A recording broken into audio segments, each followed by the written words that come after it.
Assalamualaikum warahmatullahi wabarakatuh. Kembali lagi di channel Mudah Berbahasa Inggris. Kali ini kita akan masuk di Bahasa dan Sastra Inggris Lintas Minat untuk kelas 10 dalam judul materi Form of Introduction. Nah, kita akan membahas jenis-jenis dari formulir yang sering kita ketemui dalam kehidupan sehari-hari. Terus ada apa aja yang biasanya harus kita tulis di jenis-jenis formulir tertentu dan fungsi dari jenis-jenis tersebut. Kenapa sih kok bisa beda dari satu formulir ke formulir yang lainnya?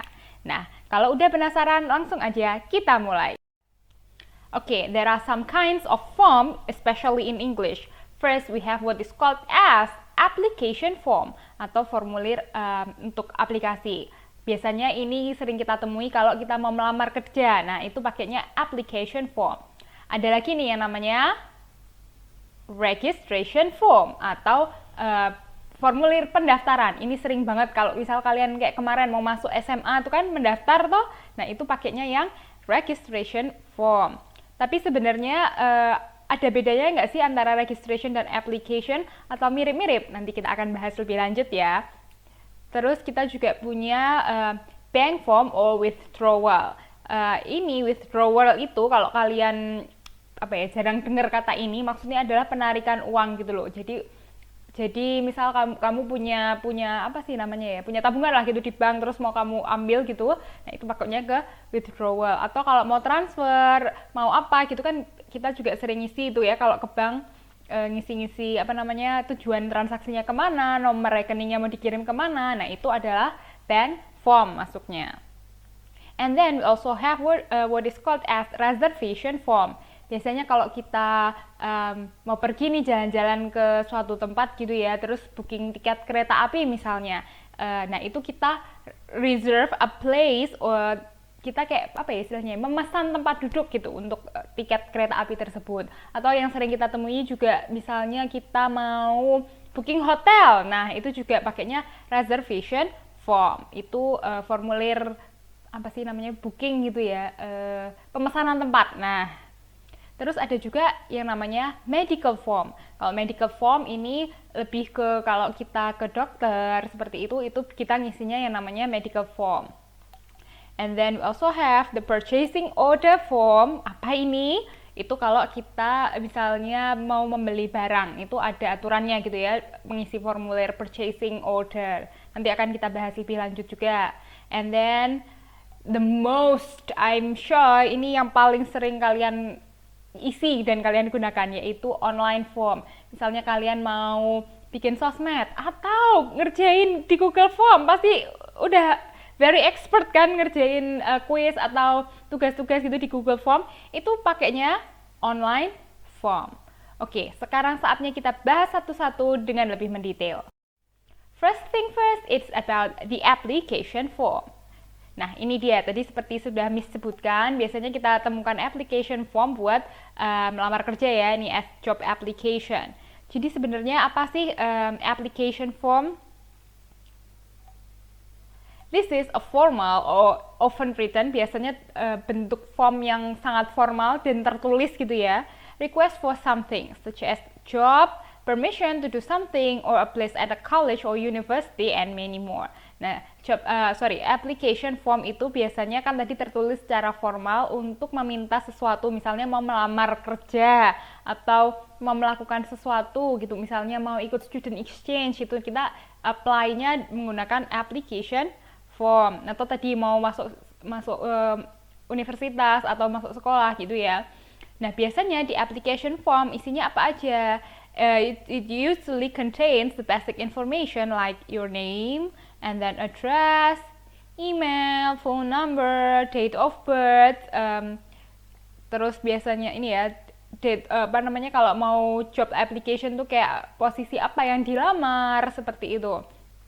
Terus biasanya ada, kalau kalian pernah dengar gitu ya kata CV. Oke, CV, curriculum vitae, itu kalau job application itu biasanya dilampirkan juga si CV-nya. Ini kalau nggak salah nanti di minat kelas 12 ada sih tentang CV. So please nanti kelas 12 pembahas tentang CV kalian perhatikan dengan baik ya, karena itu penting banget buat melamar kerja nanti kalian ke depannya. Oke. Next, we have what is called as registration form. Here we are, the example of registration form. Jadi ada nama departmentnya biasanya, terus nama institusinya, nama ini misalnya mau register ikut lomba atau apa gitu kan, nama tim kamu siapa, terus nomor telepon, gitu-gitu, basic lah. Kita lihat ya, what is the definition of registration form? This form is a proof document, ingat ya, proof document, showing that an official record has been made of something.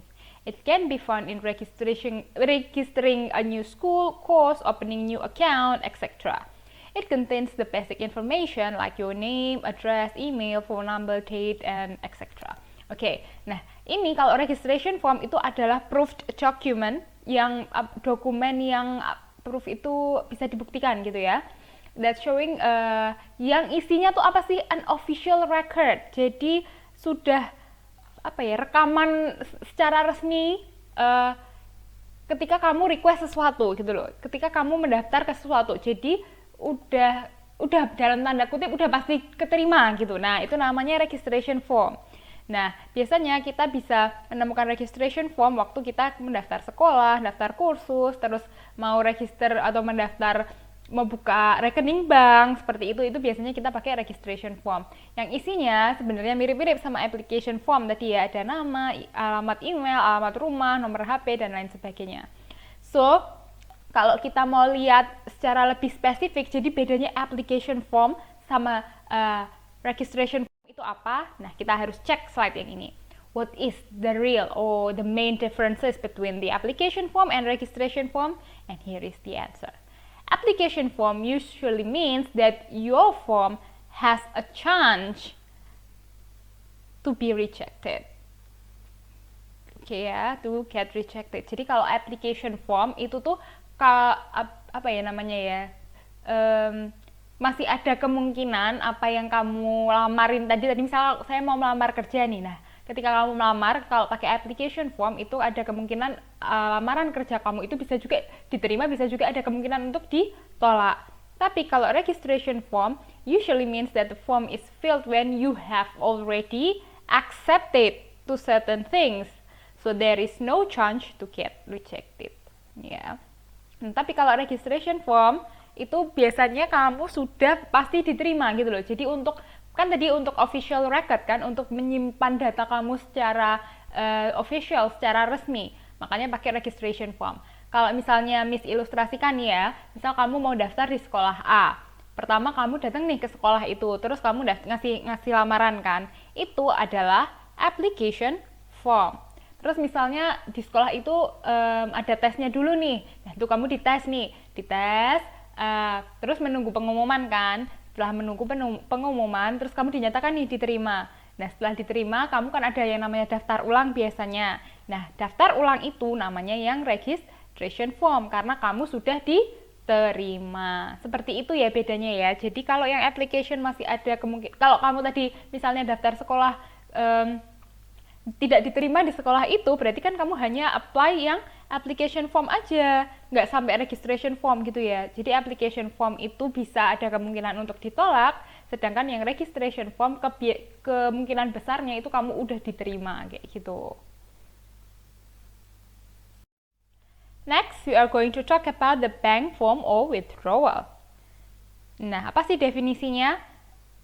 It's a piece of paper which is filled in by a client before withdrawing cash from an account. This kind of form is usually found in bank. This form has a function to prove the withdrawal of account used. And it usually contains the client's name, account number, signature, and the amount of withdrawal. Oke, jadi kalau bank form atau di sini bisa ambil contohnya yang withdrawal, itu adalah selembar kertas gitu ya yang diisi oleh klien seseorang lah, di sini anggap saja, atau ya klien juga bisa, sebelum mereka melakukan penarikan sejumlah uang dari suatu akun. Akunnya di sini maksudnya akun bank ya, atau kamu punya rekening di bank, nah itu namanya akun bank gitu ya. This kind of form is usually found in bank. Nah karena namanya juga bank form, biasanya kita juga sering menemukan bank form atau withdrawal ini di bank ketika kita melakukan transaksi di bank gitu ya. And this form has a function to prove the withdrawal of the account used. Nah, form ini sebenarnya itu adalah bukti bahwa kamu telah melakukan penarikan sejumlah uang. Gitu ya. Jadi biasanya kadang bank forms ini kan banknya tuh menyimpan satu, kamu juga dikasih satu kan sebagai bukti bahwa misal transaksinya sudah masuk kayak gitu. Nah, itu maksudnya ke yang bank form. Nah, isinya apa sih yang biasanya ditulis di bank form? Ada client's name, nama, misalnya kamu mau transfer nih ya, berarti nama dari rekening kamu, siapa pengirimnya, terus tujuannya kemana, jadi nomor rekening tujuan dan nama penerima, gitu. Terus selalu ada tanda tangannya pasti, dan juga amount of withdrawal, ada berapa jumlah uang yang kamu transfer gitu misalnya. Nah, itu biasanya yang ada di bank form atau withdrawal. Terus kita ke reservation form. Oke, ini ada contoh reservation form untuk booking hotel gitu ya. Nah, this form is used for booking or reserving something, from booking a hotel room, ticket, and many more. Ini reservation form, itu sering banget lah ya kita temui dalam kehidupan sehari-hari. Pasti kalian juga udah pernah ngisi sebenarnya reservation form, tapi nggak sadar gitu ya. Jadi biasanya tadi untuk booking hotel, booking tiket, dan lain sebagainya. This form is used to deal in with the beginning that the room or ticket will be used later on in key. This is very important. Kenapa kita perlu reservation? Jadi ini tuh lebih ke dalam tanda kutip punya tempat dulu nih, gitu ya. Mau pakai si hotel room, mau menempati suatu kamar hotel, atau mau pakai tiket di tanggal tertentu gitu. Jadi kita bookingnya dari sekarang, tapi dipakainya nanti nanti. Misal kita mau ke Jakarta nih, atau ke kota A gitu ya, kita booking tiketnya dari sekarang, tapi berangkatnya masih minggu depan. Nah, itu makanya kita perlu melakukan reservation. And this form contains the client's basic information, number of things being booked, the date and time it will be used. Sometimes it also contains the down payment for the proof of initial dealing. Nah, biasanya reservation form itu isinya adalah basic information ya, kayak nama, terus tanggal lahir, nomor HP seperti itu. Terus juga misal tadi kita mau beli tiket kereta gitu ya, berapa tempat yang kamu mau pesan, tempat duduk atau kursi yang kamu pesan. Misalnya mau pesan 5 atau mau pesan 2 gitu kan. Nah, itu biasanya ada nih di reservation form, berapa jumlah yang kamu booking, terus jangan lupa tanggal dan waktu akan digunakannya. Misalnya saya mau perginya nanti minggu depan, nah berarti diisi dengan tanggal minggu depan sebagai tanggal keberangkatan. Terus biasanya reservation form itu juga ada beberapa perusahaan lah ya, let's say itu butuh yang namanya down payment atau DP kalau kalian sering dengar. Jadi kalau kalian mau booking tempat itu bayar separuhnya dulu. Nah, itu maksudnya ke down payment atau DP. Kenapa perlu ada DP? Sebagai initial dealing, sebagai tanda bahwa benar nanti minggu depan kamu memakai tempat itu. Nah, seperti itu. Jadi kayak jaminan awal gitu loh, DP itu. Then we also have what is called as medical form. Ini dia contoh medical formnya. Dan isinya apa sih medical form? This form is usually found in hospital or clinic, sering ditemukan di rumah sakit atau klinik ya, karena ini berhubungan dengan kesehatan.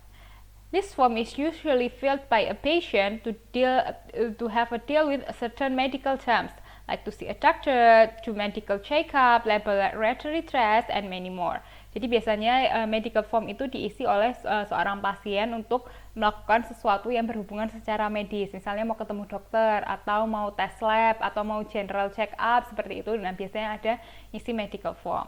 This form has a crucial function to be a reference what kind of treatment should be given to the patient. Nah, biasanya medical form ini diisi karena gini, medical form ini kita sambung ke part selanjutnya dulu ya, ke paragraf ini. This form contains the patient personal health information from the sickness symptoms, allergies, health history, medical treatment that has been used before, and many more, etc.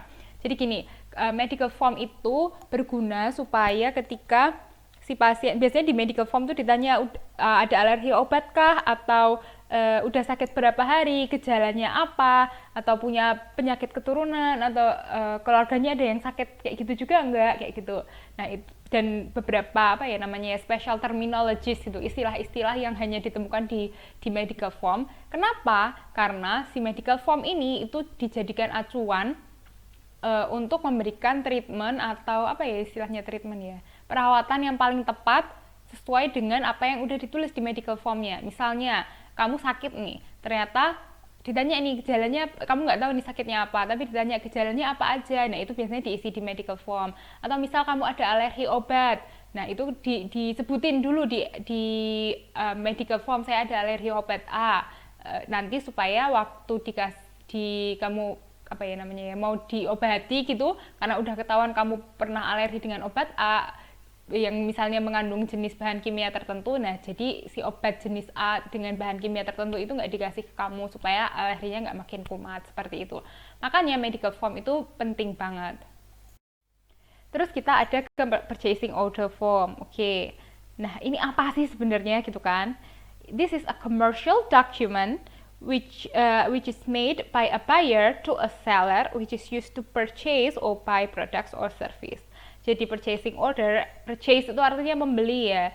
Jadi ini tuh sebenarnya dokumen perdagangan gitu ya, yang biasanya dibuat dari pembeli ke penjual untuk membeli suatu barang atau jasa. This form is usually used in business. Biasanya sering kita temukan di bisnis gitu ya. Kalau kalian punya suatu usaha gitu, punya purchasing order form. So it's usually found in the company's name, its client's name, order quantities, and the price of products or services both. Jadi biasanya kalau di purchasing order form itu tuh ada nama perusahaannya, nama kliennya, yang beli itu siapa, yang jual itu siapa, jumlah yang dibeli itu ada berapa, harganya berapa, itu semua harus jelas di purchasing order form. Next ke online form. Oke, here is the example of online form. Nah, online form tuh ternyata jenisnya nggak cuman satu aja loh. Kita lihat ya. Jadi a current widely used kind of form, right? Si online form ini benar-benar kayak sekarang tuh semua serba online. This form is usually found to register on social media. Kalian bisa mau daftar social media itu masuknya ke online form loh ya. Jadi perpaduan antara registration form sama online yang dalam bentuk online. Nah, kayak gitu. Itu untuk register mau daftar suatu social media baru. Terus taking surveys. Nah, kalau misalnya kalian nanti kuliah terus ambil skripsi gitu ya, mau melakukan survei itu bisa pakai online form. Di Google Form itu bisa loh melakukan survei. Terus untuk upload dokumen, misalnya ada tugas untuk voice recorder di-upload gitu. Nah, itu juga bisa pakai online form. Terus filling online task, filling online quiz, and many more. Banyak banget kalau online form di sini ya. Dan kalian udah terbiasa banget mengerjakan atau mengisi online form. Oke. Terus ini yang penting ya, what are stated on the form. Jadi biasanya yang hal-hal penting apa sih yang di hampir semua form tuh ada. Pertama adalah date, tanggal dulu. Nah, inget ya, di sini ada nomor-nomor nih, kok unik banget apa aja isinya. Misalnya ini 1. Kalau untuk tanggal, kita baca 1 itu bukan 1 ya, tapi first. Dan perhatikan di atas ada huruf ST, karena itu first, mengindikasikan FIRST, first, itu 1. Untuk tanggal tuh kita pakainya first. Kalau 2 itu second. Makanya atasnya pakai N, D. Terus 3 itu third.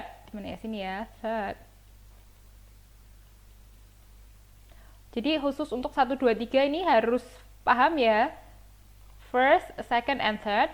Terus kalau 4, 5 gitu ya, itu pakainya belakangnya TH. 6, 7, 8, 9, 10 itu pakai TH semua. Jadi kalau 4 itu fourth, 5 itu, ini ya 5 ya, fifth.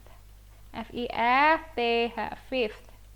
Jadi belakangnya cuma tinggal ditambah TH aja. Nanti 6 gimana? 6 bahasa Inggrisnya 6 kan? Tinggal tambah TH, sixth gitu. 11 meskipun dia belakangnya 1, dia tapi ngikutin karena dia katanya 11, nah itu dia tinggal pakai ditambahinnya masih tetap TH ya.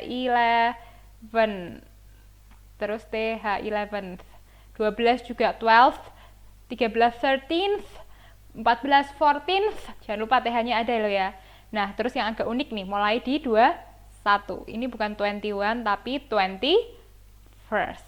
Makanya atasnya masih pakainya adalah ST. Tanggal 22, 22nd, ini pakai ND. 23, 23rd, 24, 24th. Terus karena tanggalan sampai kalau 30 30th ya biasa, tinggal ditambah TH aja kayak 24 ini pakai 30 TH. Tapi kalau 31 bukan 31 yaitu tapi 31st. Pakai first juga. Oke. Jadi yang pakai first itu biasanya untuk tanggalan tanggal 1, tanggal 21 dan tanggal 31. Terus second untuk tanggal 2, tanggal 20 sama 22. 3 untuk tanggal 3, pakai third untuk tanggal 3 sama 23. Seperti itu ya. Oke, setelah kita bisa mengisi tanggal tadi, sekarang kita ke mengisi title atau panggilan gitu ya. Yang tepat ketika mengisi form. Biasanya ada tulisan tuh di form tersebut. Mister, kalau Mister berarti kita tahu lah ya, Mister itu biasanya digunakan untuk orang laki-laki gitu ya. Kalau kamu laki-laki berarti yang dipanggil adalah Mister, menggunakan Mister. Nah, Mister ini dipakai buat kalian yang single maupun yang sudah menikah. Khusus untuk laki-laki sama ya, pakai Mister. Terus ada juga nih, Mrs, MRS, Mrs ya, oke. Mrs itu dipakai untuk perempuan dan biasanya sudah menikah. Dan ada terusannya nih, penting banget, diikuti nama suaminya atau nama keluarganya gitu ya. Misalnya ada orang namanya Ahmad, Ahmad punya istri. Nah, istrinya Ahmad itu dipanggilnya adalah Mrs. Ahmad. Nah, even though Ahmad is not the real name of Mrs. Ahmad, tentunya Mrs. Ahmad kan ini dia cewek ya, namanya bukan Ahmad. Misal aja namanya siapa ya, misalnya Linda gitu misalnya. Nah, tapi karena dia menikah dengan Pak Ahmad gitu ya, dengan Mr. Ahmad, makanya dia dipanggilnya Mrs. Ahmad. Jadi diikuti oleh nama suami biasanya kalau Mrs. Terus ada lagi yang Miss gitu ya, perempuan. Nah, ini digunakan untuk perempuan yang biasanya masih single, tapi juga bisa kalau sudah menikah pakai Miss, tapi diikuti nama aslinya dia. Tadi misalnya istrinya Mr. Ahmad namanya Linda ya. Tapi kalau kita memanggil dengan nama Linda, itu kita bisa ngomongnya Miss Linda gitu. Tapi kalau kita mau memanggil dengan nama suaminya pakai Mrs. Ahmad. Pokoknya tinggal ini nama perempuan baik yang single maupun sudah menikah dan tinggal diikuti nama aslinya dia kayak gitu. Jadi Miss Jessica, Miss Laura. Kalau kalian tidak yakin ini orang sudah menikah atau belum, sebaiknya pakai Miss ya supaya nggak jadi nanti tersinggung atau apa gitu. Itu informasi penting loh. Kalau bingung lebih baik ditanya dengan Miss aja. Miss siapa ya ini? Nah, kayak gitu. Dan setelah kita punya title-nya nih tadi Mr., Mrs. atau Miss, biasanya orang tersebut diminta untuk mengisi nama, ya kan? Nah, nama ini ada 3 posisi nih yang sering. Ada first name, nama depan, middle name, nama tengah. Boleh ada, boleh enggak. Kalau nama kalian cuma 2 misalnya ya nggak perlu pakai middle name, sama last name. Nah, kalau last name itu jadi sesuatu yang penting banget terutama di bahasa Inggris karena kebanyakan kalau di luar negeri itu dipanggilnya justru dengan nama belakang gitu ya. Itu contohnya namanya kalau kalian sering nonton film Harry Potter misalnya ya, itu kan dipanggilnya kayak Mr. Potter, padahal ayahnya Harry Potter maupun Harry Potternya sama-sama dipanggil Mr. Potter. Atau Mr. Malfoy, itu baik Lucius Malfoy maupun Draco Malfoy dua-duanya dipanggilnya Malfoy gitu, pakai nama belakangnya. Oke ya, jadi kalau di bahasa Inggris itu nama belakang penting banget. Terus juga usually form contain the address, jadi diminta alamat kalian yang jelas di mana. Terus ada juga minta contact number, nomor HP gitu ya, atau nomor rumah yang bisa dihubungi. Place and date of birth, biasanya bisa juga disingkat. Kalau kalian nemu POB itu maksudnya place of birth ya. Kalau DOB itu date of birth. Place of birth itu tempat lahir, date of birth adalah tanggal lahir.